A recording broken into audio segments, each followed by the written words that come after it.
ကုန်နေအကုန်ငလျင်လှုပ်လိုက်ကြတော့အကုန်အပြည့်ပဲအင်းလေးကန်တကန်လုံးခရုကုန်နေအကုန်တက်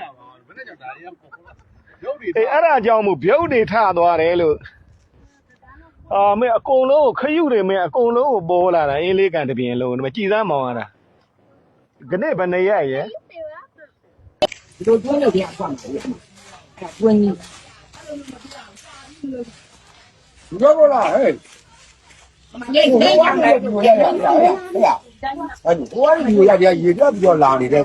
ပွဲပြီးတော့ရေလမ်းကြောင်းထွက်လာနေတယ်ဘူးပေါ့တော့နေကြတယ်ဘာကနေအဲ့ဒါ90ဟုတ်ပြီ